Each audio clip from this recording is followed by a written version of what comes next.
저는 저의 의원직 사퇴를 요청하기 위해 이 자리에 섰습니다. 이것이 지역 구민에 대한 무책임이라는 지적은 100번 타당합니다.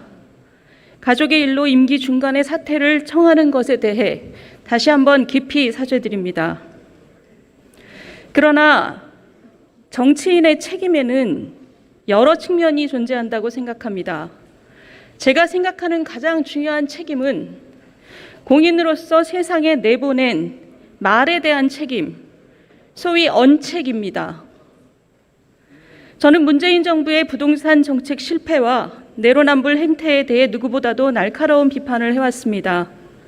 그런 만큼 이번 친정아버님의 농지법 위반 의혹은 그것이 최종적으로 법적 유죄인지와 상관없이 제 발언을 희화화할 여지가 큽니다. 이것은 제가 공인으로서 책임져야 할 부분입니다. 그리고 국회의원은 동시에 사인입니다. 사인으로서의 저는 저희 아버님의 행위가 겉으로 어떻게 비춰지는지와 상관없이 위법의 의도가 없었다는 말씀을 믿어드리고 수사 과정에서 그 옆을 지켜야 합니다. 이건 역시 키우고 가르쳐준 부모에 대해 제가 져야 할 책임입니다.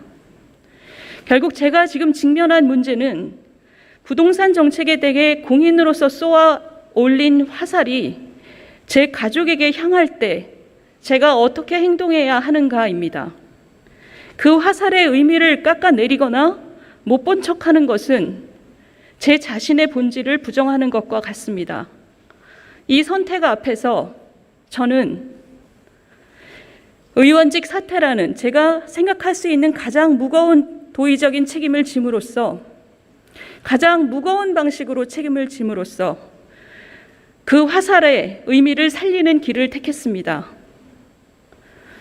그렇다면 다른 의원들도 부모의 잘못으로 의원직을 사퇴해야 하는가?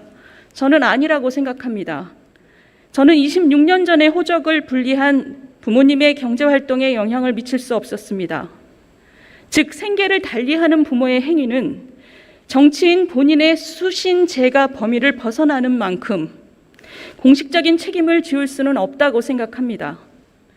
그러나 이것은 공식적인 책임과 의무의 문제일 뿐 도덕성에 관한 기준은 원래 일률적으로 존재하는 것이 아닙니다. 근대 이후로 공식적인 책임 범위와 개인의 내면적 도덕 기준은 분리됐고 그것은 우리 사회의 기본 원리인 자유주의의 바탕입니다. 저는 제 나름의 방식으로 제가 보고 싶어 했던 정치인의 모습에 가까이 갈 뿐입니다.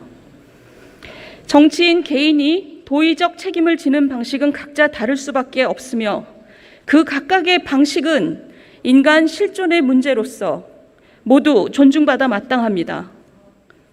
더구나 제가 사퇴 의사를 밝힌 후 20명에 이르는 여당 정치인들은 직업상 비밀을 이용한 투기라는 혐의를 씌워서 저를 파렴치범으로 몰았습니다. 근거 없는 음해라는 것을 알면서도 가담한 공작 정치가 아니라면 이분들이야말로 앞장서서 제 사퇴를 가결시켜 주셔야 합니다. 국회의원 특권을 내려놓을 때 가장 강도 높은 조사를 받을 수 있다는 것을 모르는 사람은 아무도 없기 때문입니다. 동료 의원 여러분, 우리가 너무나 익숙해져 있는 정치적 계산이나 음모의 일환으로 제 사퇴를 재단하지 말아주시길 부탁드립니다. 가결시키면 한 개인을 너무 띄워주지 않을까? 정쟁의 유불리에 어떤 영향을 미칠까? 이런 계산에 매몰되는 한 자신의 언행을 무겁게 책임지려고 하는 정치는 싹을 틔울 수 없습니다. 부디 공인으로서의 책임을 지면서 가족의 곁을 지키겠다는 제 소망을 받아들여 주시길 간절히 부탁드리겠습니다. 감사합니다.